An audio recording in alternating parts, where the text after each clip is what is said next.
If charge has to be calculated, then there has to be current.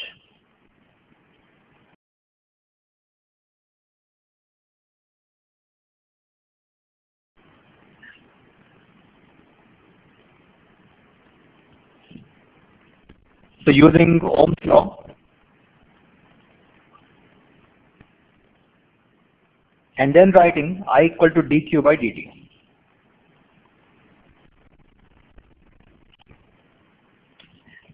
So dq will be minus d phi by r, and then you can calculate the total charge by integration.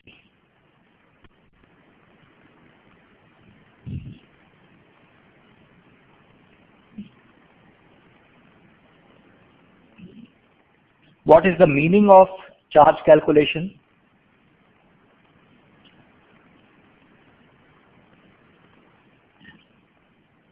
Due to flux change, there is some induced EMF, due to which there is some induced current. Then in this much time, how much charge will flow? In this much time, how much charge will flow? That is the meaning of charge calculation.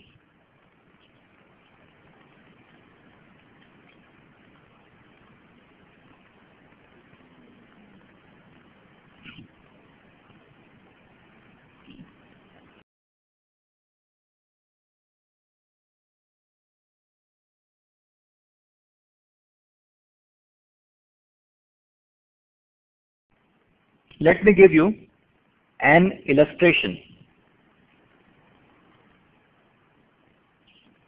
A long solenoid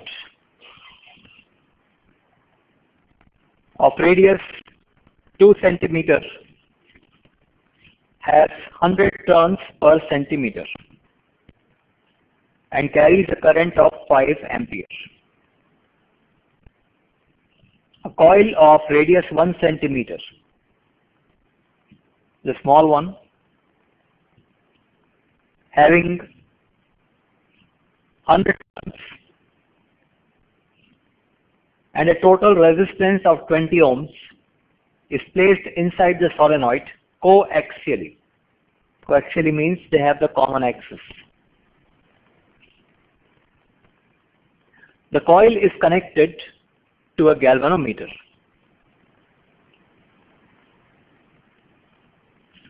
If the current in the solenoid is reversed in direction, find the charge flown through the galvanometer.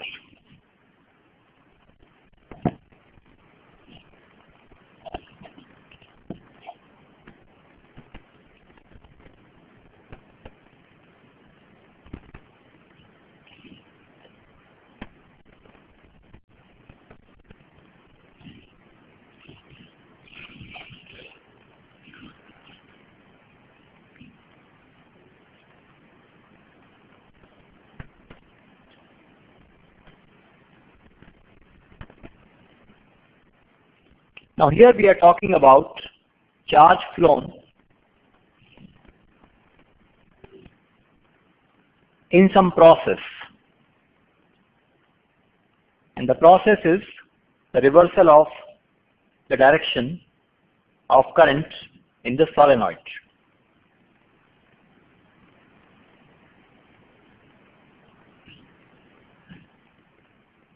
Charge is the integral of d phi by r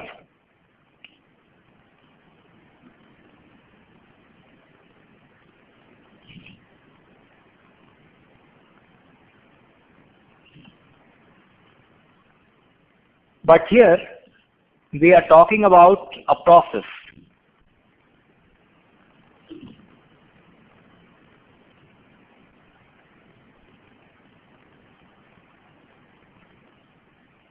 So it will be simply final flux minus initial flux whole divided by R.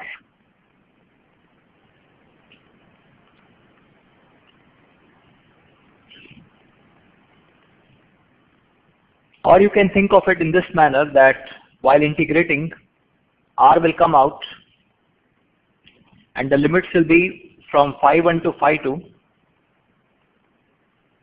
So finally phi2 minus phi1 whole divided by r.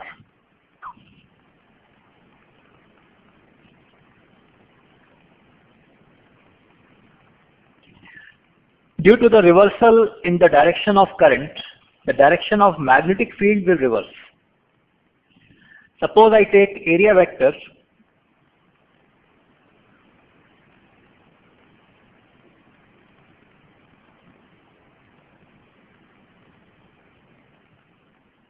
in one particular direction to be positive,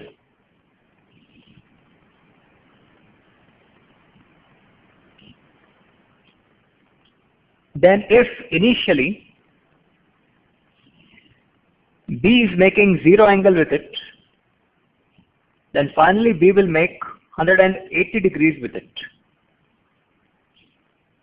because of the reversal in the direction of the current. If initially B is making 0 degrees, finally it will make 180 degrees, or if initially it is making 180 degrees, finally it will make 0 degrees. So be a cos theta 0 versus 180. So clearly phi2 and phi1, they have a negative relationship. So magnitude wise we can say that phi2 minus phi1 will be actually addition. Phi2 minus phi1 will be actually addition, and it will be BA plus BA, twice BA.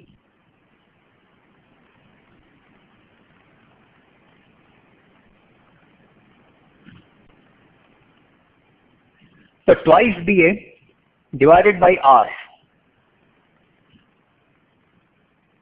that will be the charge flowing in the process.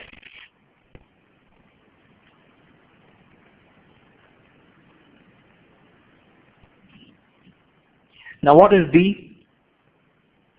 B is due to solenoid, and therefore it is mu naught Ni. Mu naught Ni. Number of turns per centimeter is given. Convert it to number of turns per unit meter. Current is 5.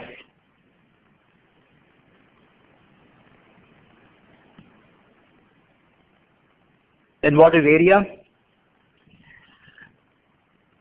We are talking about the flux through the coil inside. So area is the area of that coil, inside coil. Pi times small r square, where small r is 1 centimeter. And it has to be calculated for all turns. 100 turns are there, so into 100 will come. Flux through one turn is, a flux change through one turn is twice BA. Flux change through one turn is twice BA. So flux change through 100 turns will be twice BA times 100. Resistance, current is flowing in the internal coil which is inside. So resistance must be the resistance of the coil, which is 20 ohms.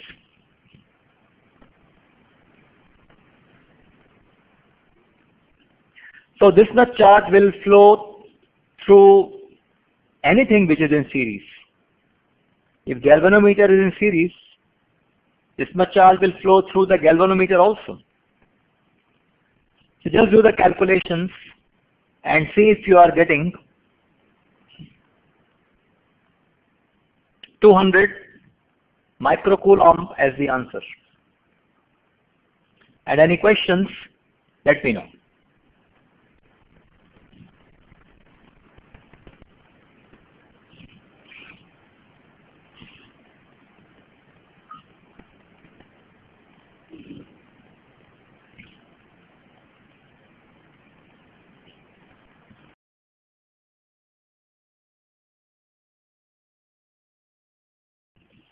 Is there any problem?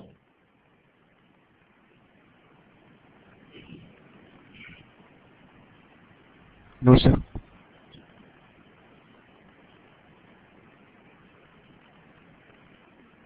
So are you getting the answer? Yes, sir.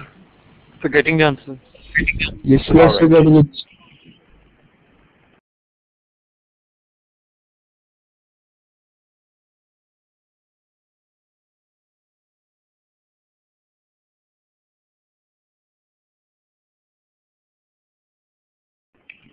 We are going to discuss it right now.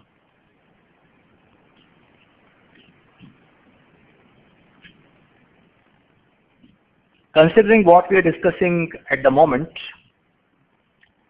which is expected to fall more quickly when dropped from the same height, ignore the air resistance,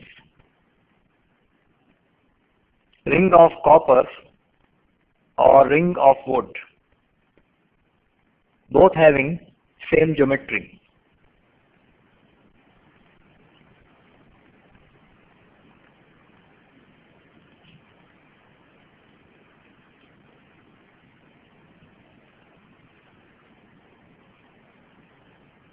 Any answers?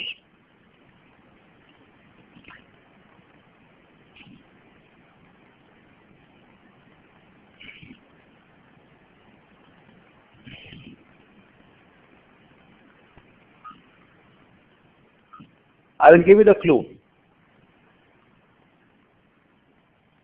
Earth has magnetic field, you know that.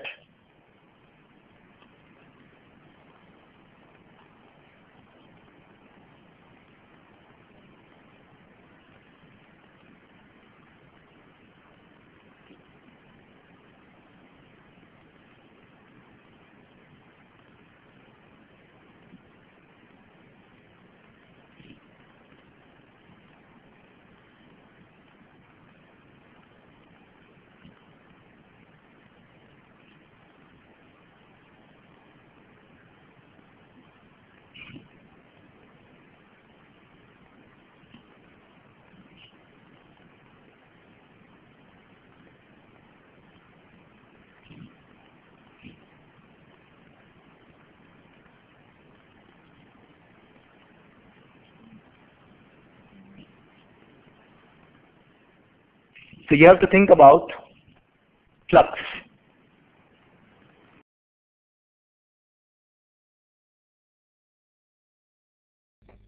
So wooden ring will fall some more quickly as the flux is changing in the left hand side, so that is the copper coil. So the induced current will be in such a direction that will oppose the change in flux. So that will cause the resistance, and so which will not be in the case of wood. So wooden ring will fall quickly. Okay.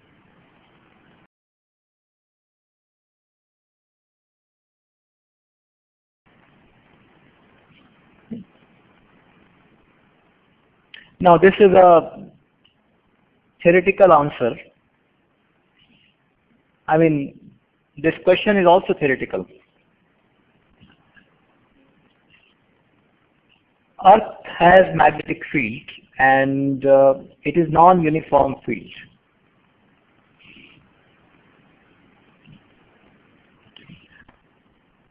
So if something is falling,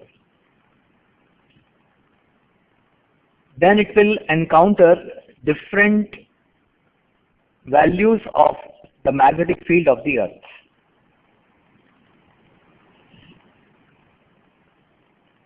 Now, why I call it theoretical? Because if the fall is for 1 meter, 2 meter, 3 meter, then it doesn't really matter.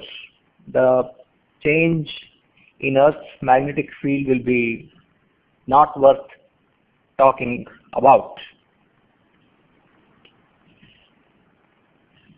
So when something falls, very strictly speaking, Earth's magnetic field changes.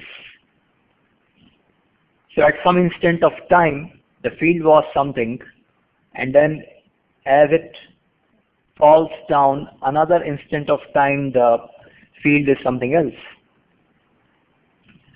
So theoretically speaking, flux change is there because field is changing.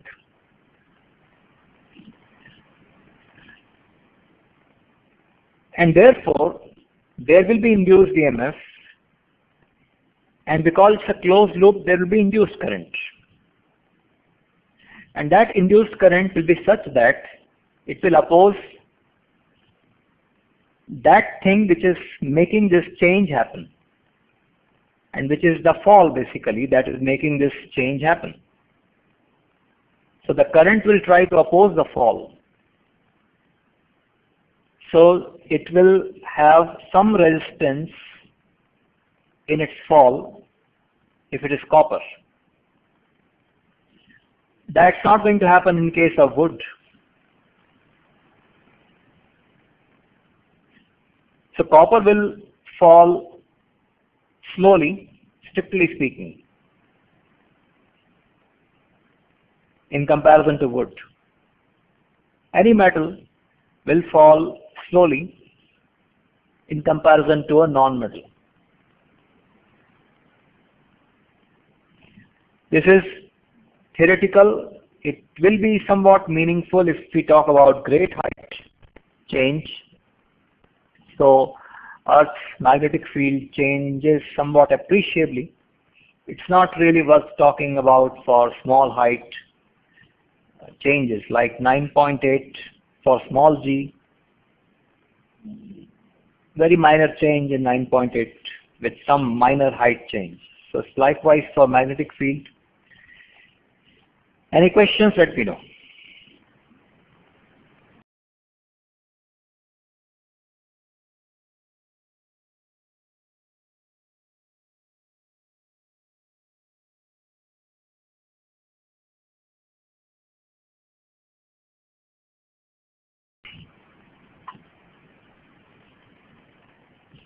There are three things regarding change in flux: change in magnetic field, change in area, change in configuration, rotation, change in theta basically. This problem is based on area change. When I say theta, in the context of flux, it is the angle between vector B and vector A. This problem is based on change in area, and that's a different theta that you are seeing.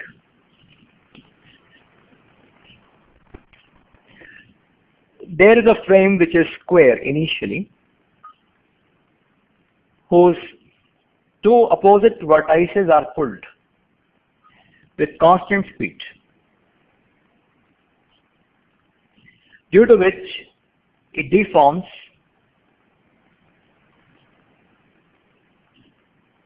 and becomes rhombus. If one would continue to pull, finally what will happen? It will become a straight line. This will also become a straight line. But we are just considering rhombus state. Magnetic field is perpendicular to this plane.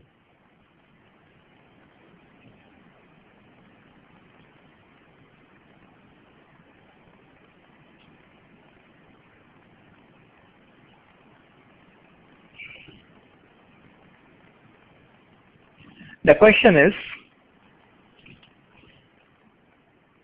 when theta is 60 degree, this theta, at that instant, what will be the induced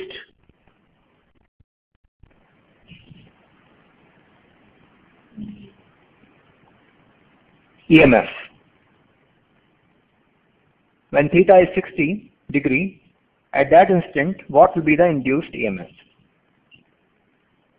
Magnetic field is perpendicular to the plane, so, and it's uniform. It's not changing. No rotation. Angle between area vector and magnetic field vector is not changing. This is a problem of area change.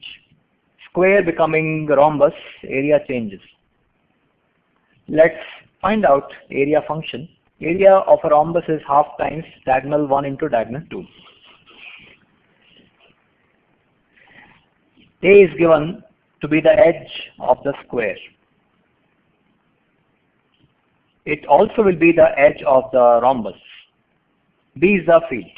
That's given. Let this be A. It's given actually. And let theta be the instantaneous angle. So this will be theta by 2. I'm interested in D1 and D2. D1 and D2. If this is A, this will be A cos theta by 2. So one diagonal will be A cos theta by 2 into 2. Twice A cos theta by 2 will be one diagonal. I'm interested in this also. This is A sin theta by 2. So this whole thing will be twice A sin theta by 2. Done. We got area function in terms of theta. On simplifying, you can see if it is A square sin theta or not.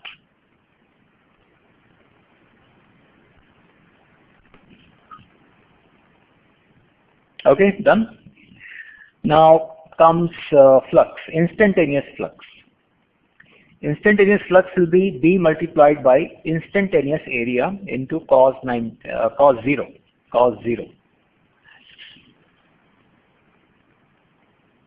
Instantaneous area is A square sin theta. Now I want induced EMF, so d phi by dt. I'm just interested in the magnitude. I'm not going to bother about negative sign. So differentiating it with respect to time, this is constant B, A square is constant. So derivative of sin theta cos theta into d theta by dt, chain rule. Okay, now we have some problem. How do we handle d theta by dt? Question gives us u, the speed at which right vertex is pulled and also the left vertex is pulled.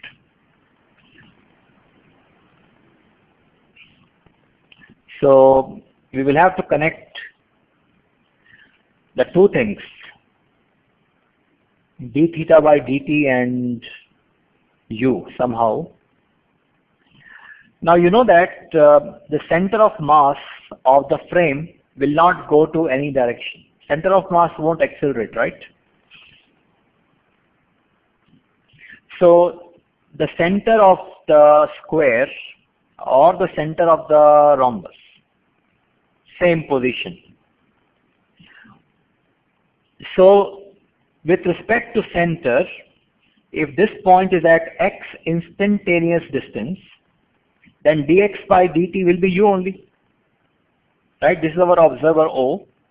With respect to this observer, if this has instantaneous distance x, then dx by dt is u. It's so easy to connect x to theta. It's so easy to connect x to theta. X will be A cos theta by 2. X will be A cos theta by 2. So I can easily connect d theta by dt to dx by dt, and dx by dt is u.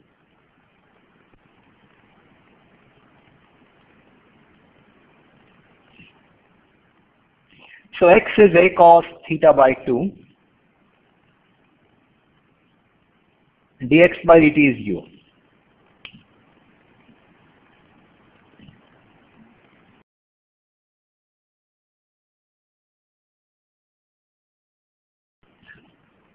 Let's connect. So look at the top, x equal to A cos theta by 2, differentiating with respect to t.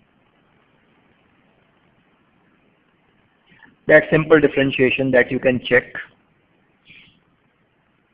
In place of dx by dt, putting u. What you need to check is this. If you are getting d theta by dt as this or not, minus twice u over A sin theta by 2. Minus sign is not important for us. We just want the magnitude. But check this.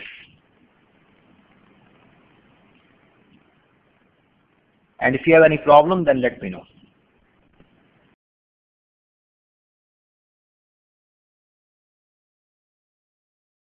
Yes, sir, it is minus 2u upon A sin theta by 2. Yes, sir. Then we already got this.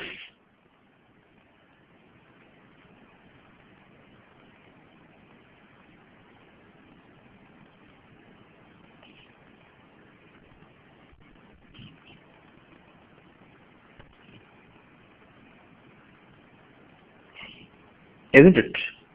Let's see. Yes.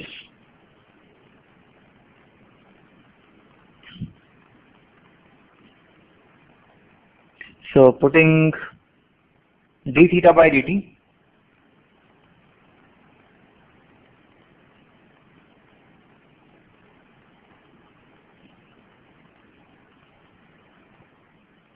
and question says when theta is 60, so put theta equal to 60 and see if you are getting this as the final answer. If you don't get it, let me know. If you have any question, let me know, or we will proceed further. Twice B A U.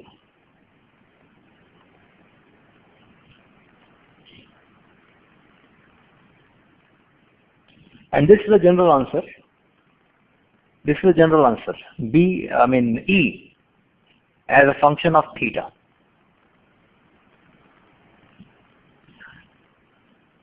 So when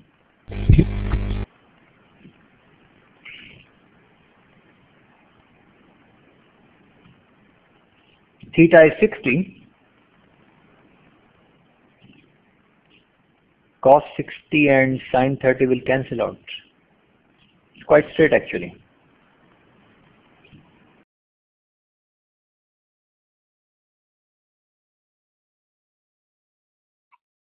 Yes, sir, getting it. Now let me ask you one thing. Supposing that magnetic field is cross. Supposing magnetic field is cross,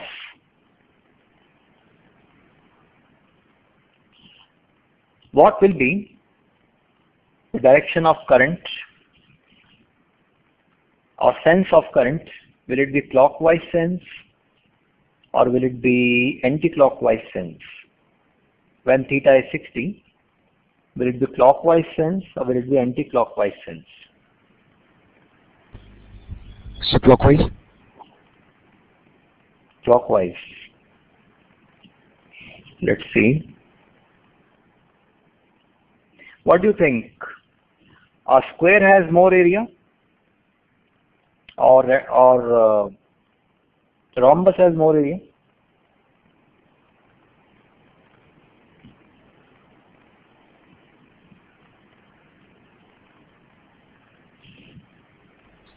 So square? Square has more area. The area function we got was a square sine theta.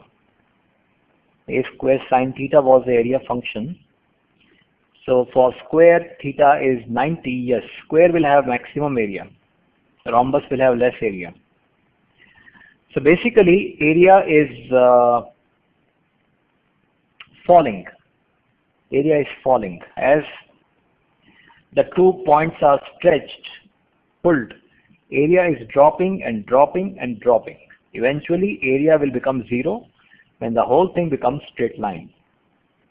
Area fall is going to be opposed. How can, in other words, if area is falling, then flux is falling. So flux fall has to be opposed. The current will be such that it will support the flux. So the field that the current will produce should support this field, cross. Cross. How am I going to get cross? By clockwise current? Yes. That's how I'm going to get cross field inside this region. It will be clockwise.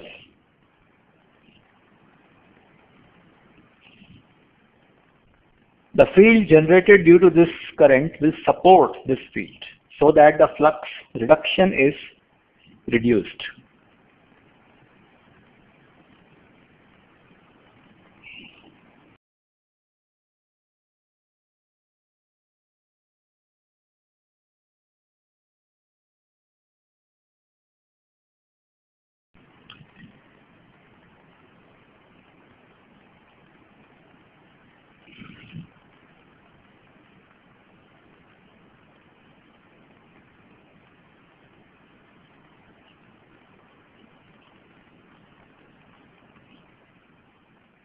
Now if we want induced current at that instant when theta is 60 degree, then induced current will be the induced EMF divided by the total resistance of the rhombus.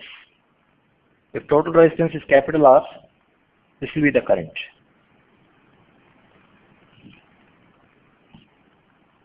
Twice BAU divided by R.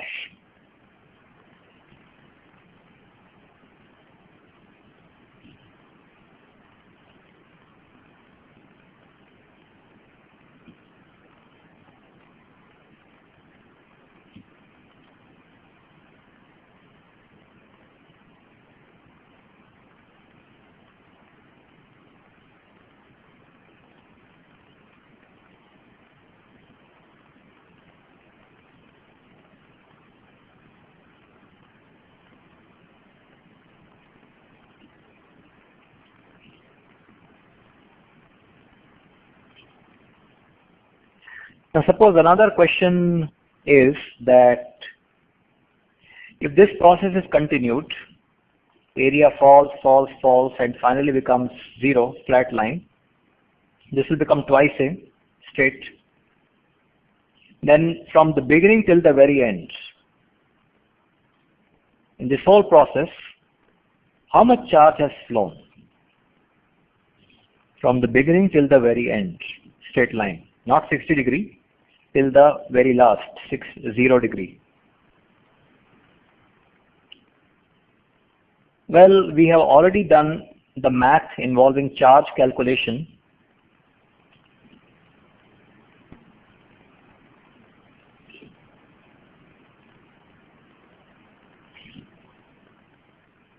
Or it can be done again also. E equal to minus d phi by dt, and phi is dA, so E will be minus d dt of dA. In this question, B is not changing, A is changing. So when we do minus d dt of dA, B comes out of the derivative and we have dA by dt.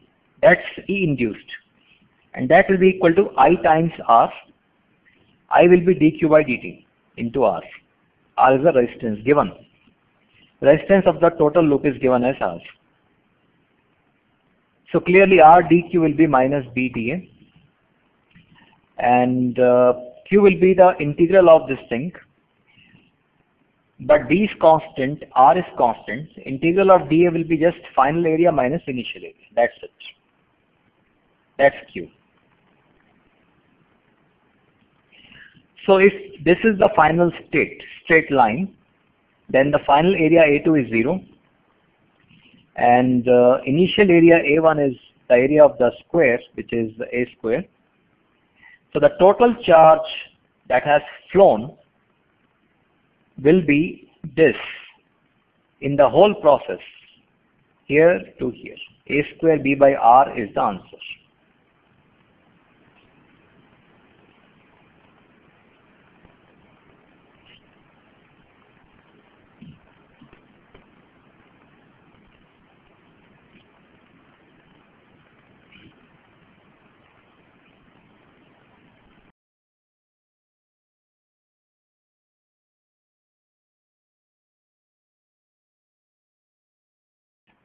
So one easy thing about charge calculation is that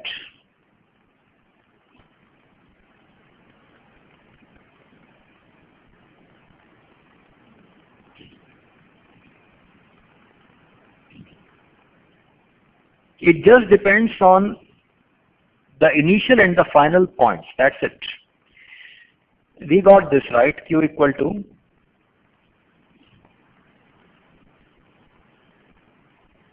this. Now generally R doesn't change. Generally. So generally what can happen is this. Not every time. Generally I'm saying. One can make such a problem in which R changes. So generally what happens is this. And that's a big thing and a very easy thing also. that charge just depends on the final flux and initial flux. It doesn't care about how exactly flux is changing. It's like in thermodynamics, state function type of thing. Depending on endpoints, not depending on the path, how flux is changed.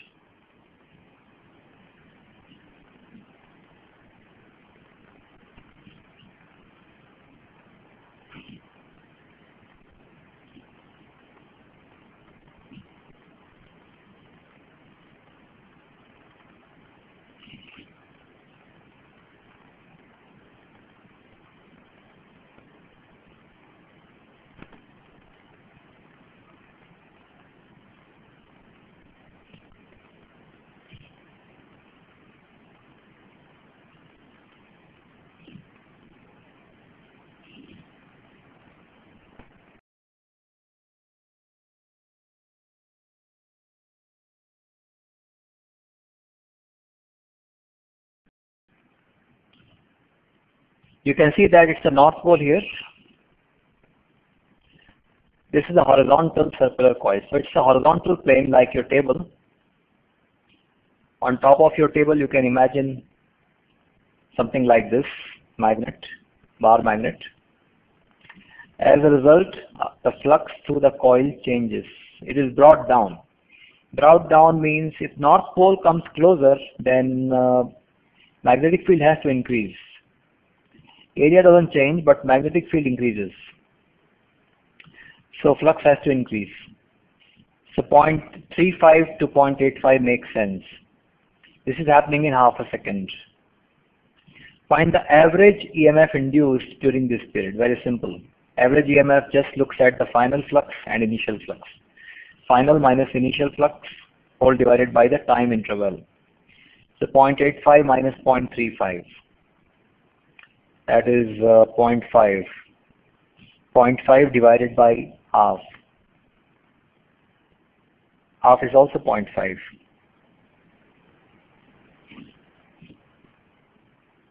1 volt.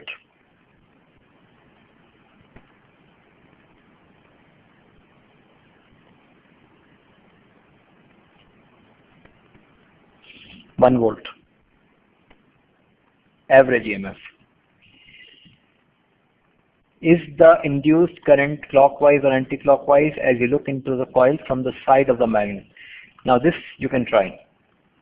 You have to see from here and tell if the current will be clockwise or anti-clockwise. Well, answer is anywhere written here. So just see if you are getting it or not.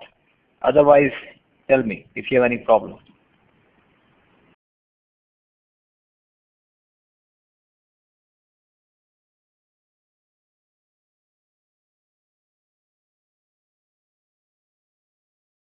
Yes, sir.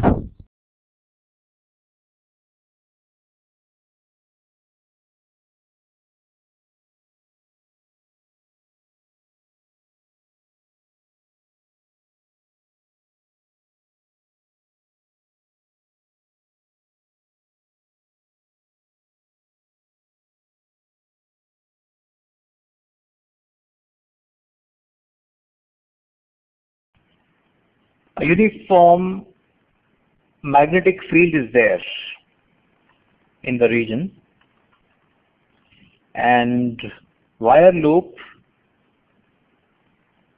is rotated with some angular velocity. So wire loop is rotating, uniform magnetic field is there everywhere. Find the EMF induced. You can take it as cross or dot, whatever you like. What's your answer? It's a very simple question. No pen and paper required to answer this.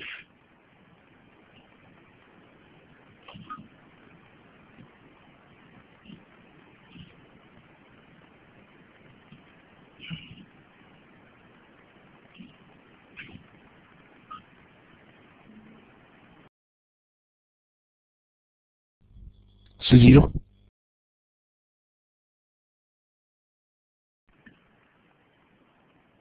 Why is it 0?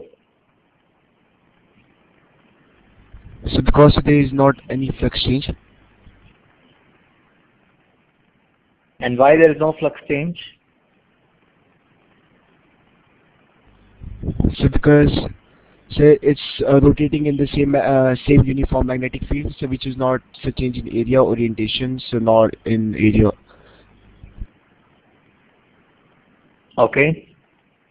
Neither in area orientation nor in area. Now tell me,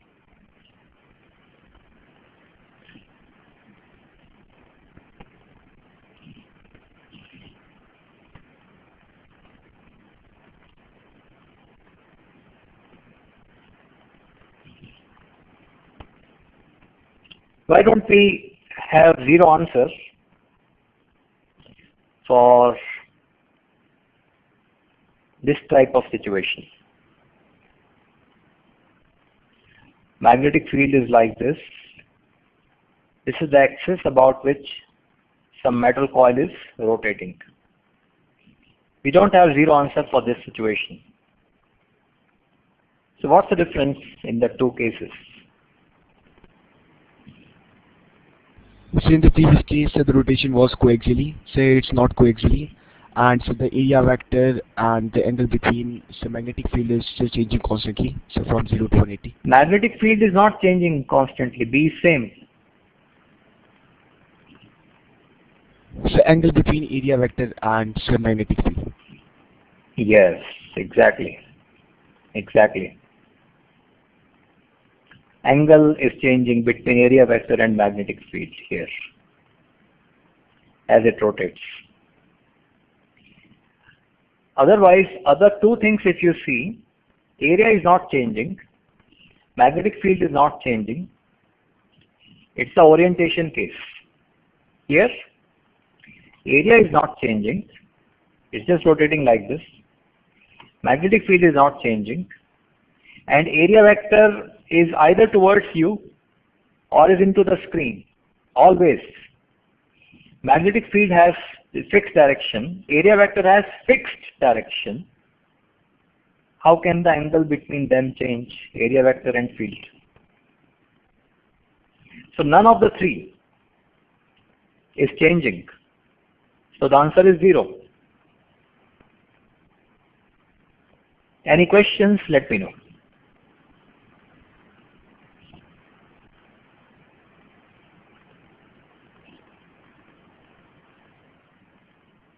Now suppose I have this coil, but it is made of wood. It is made of wood. Other things are same. In that case, there will be no induced EMF, right? Because it has to be metallic to have induced EMF. And you will understand the reason after some time. It has to do with free electrons. The reason has to do with magnetic force on free electrons.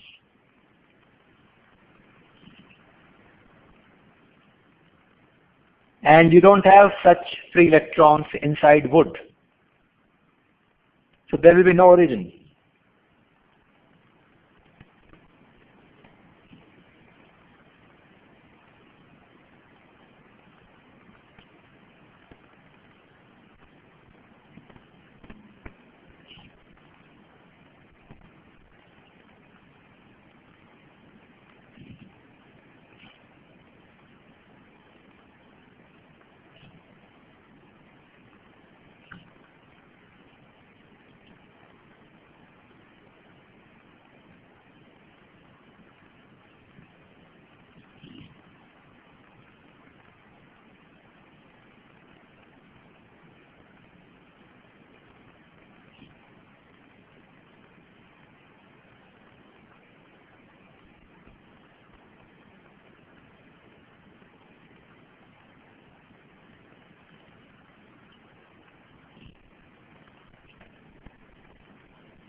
A uniform magnetic field B exists in a cylindrical region, radius given, as shown. A uniform wire length given, resistance given is bent into square frame and is placed with one side. Well, you can see everything. This is the center. So this is the diameter. If the magnetic field increases at a constant rate given, find the current induced in the frame. If you remember, last class we did a problem in which the coil was big, but the face of the magnet was small. And I had drawn a diagram something like this.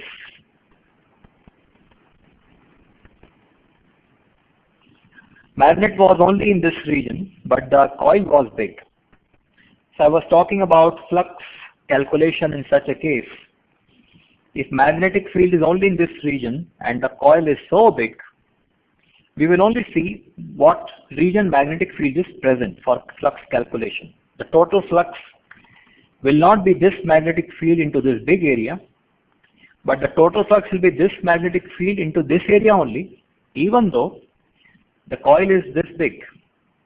No flux will be there in all this region. Now you have this problem in which this is your coil, but only in this region magnetic field is there. This region is of no use for us. Magnetic field here is there or not there, that does not concern us if we are interested in current through this frame. And in this frame, only in this region magnetic field is there. Flux here is anyway going to be 0. So total flux will be phi1 plus phi2, where phi2 is always 0, right? And phi1 is a time-dependent flux because magnetic field is time-dependent. It's increasing. It's increasing. So when you differentiate this phi, it will be just differentiating this phi1. So minus d phi1 by dt. And what is phi1? This area, not this area, but this area, which is half of the area of the circle, pi r square by 2, multiplied by b, instantaneous b. Now pi r square by 2 is not going to change. You will take it out of derivative. dy by dt is given to be 0.010. 0.010. Just put the numbers and do the calculation and see if you are getting 39 microamps, 39 microampere as the answer. Any questions? Let me know.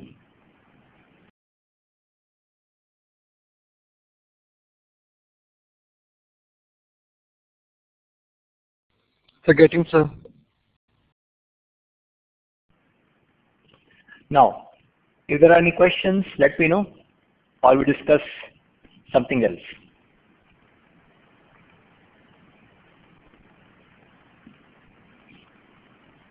All right.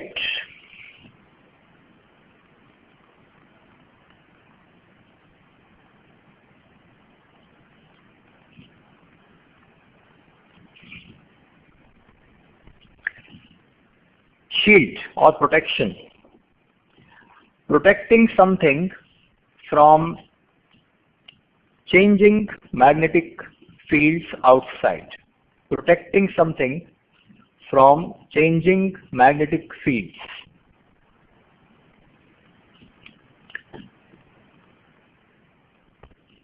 If the magnetic field outside a copper box is suddenly changed, what happens to the magnetic field inside the box?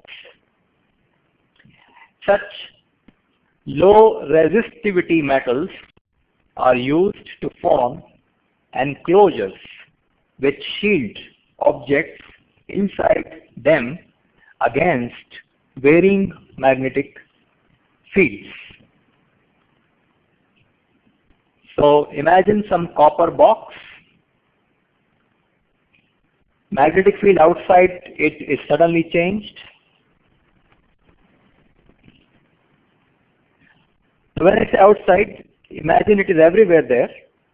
Copper box is immersed in the magnetic field. What happens to the magnetic field inside the box? You can imagine that it's a hollow box, like a typical box is hollow. Something is kept inside the box. Outside is copper. Field is everywhere there. And such low resistivity metals are used to form enclosures which shield objects, protection against varying magnetic fields. You know Lenz's law very well now. If you have a copper enclosure, then if you have magnetic field which is changing, then this copper enclosure will produce currents on its surface. Current doesn't have to always be on a wire. Current can be on surface. Current can be in a big volume also. So that box which is made of copper, in that copper there will be induced current. And that current will try to oppose this change in magnetic field.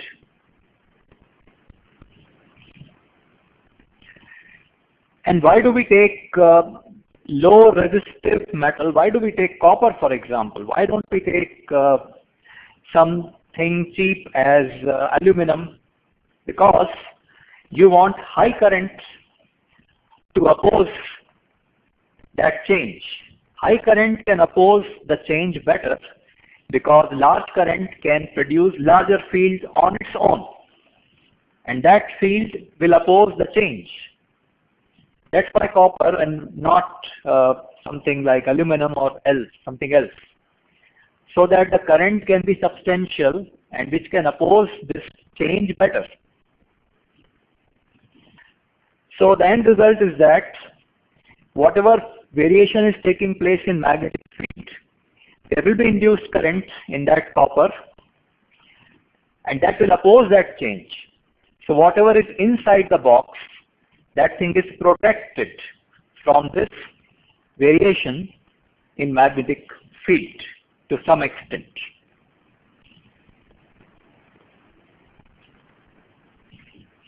Right?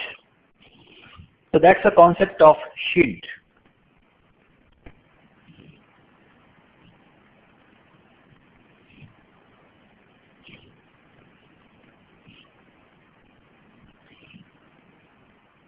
And with this, we stop.